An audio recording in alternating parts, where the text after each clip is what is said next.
Barchamizga tanish bo'lgan taniqli aktyor Matyoqub Matchonov haqida yomon xabar tarqaldi. Assalomu alaykum, kanalimizga xush kelibsiz. Bizga obuna bo'ling va like bosishni unutmang. Assalomu alaykum aziz kuzatuvchilar. Sizlar bilan muloqot qilishga vaqt bo'lmadi. Ish ko'p, ammo bugun sizlar bilan muloqot qilishga turtki bo'lgan narsa, afsuski meni internet olamida Matyoqub Matchonov o'lib qoldi, vafot etdi deb chiqarishibdi. Hozir ishxonaga kelsam, shogirdlarimiz ustoz, o'zingiz bir chiqib ayting, xalq bilsin deyishdi. Undaylarga insof bersin deyman.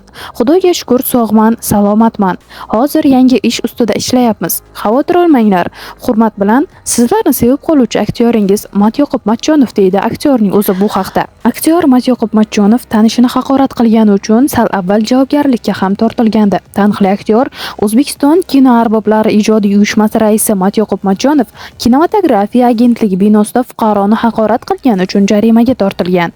Hujjatlarga ko'ra Matyoqub Matchonov 2025-yil 15-yanvar kuni kinematografiya agentligi binosida bo'la turib, tanishi Yo'ldoshevni o'tkazilayotgan tadbirga xalaqit berishi vaja bilan binoga kiritmasligi yuzasidan kelishmovchilik kelib chiqqan. Natijada aktyor Yo'ldoshevni turli so'zlar bilan haqorat qilib, uning sha'ni va qadr-qimmatini qasddan kamsitgan.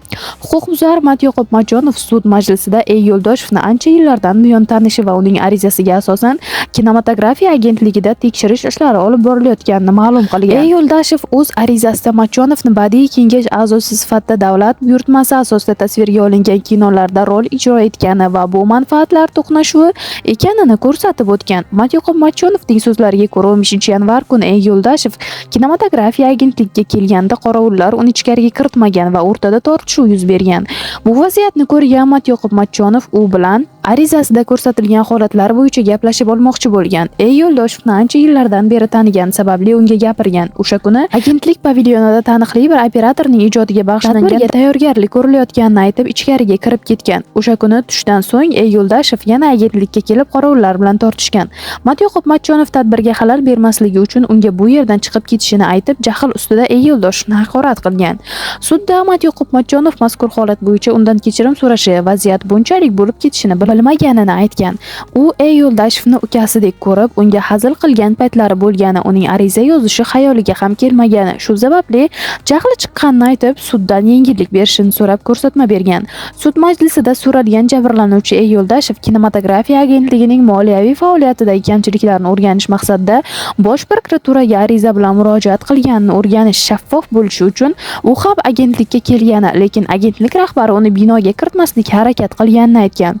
Uning qo'shimcha qilishicha, 15-yanvar kuni qorovullar uni ichkariga kiritmagan. Shu payt Matyoqub Matchonov ko'rib qolib, arizasi yuzasidan so'ragan va uni haqorat qilgan. Yo'ldoshev ushbu suhbatni telefon apparatida diktofonga yozib olgan va Ichki ishlar boshqarmasiga xabar bergan. 22-yanvar kuni Toshkent shahar jinoyat ishlari bo'yicha Chilonzor tuman sudi qarori bilan Matyoqub Matchonov ma'muriy javobgarlik to'g'risidagi kodeksning 41-moddasida haqorat qilish nazarda tutilgan ma'muriy huquqbuzarlikni sodir etgan deb topilgan.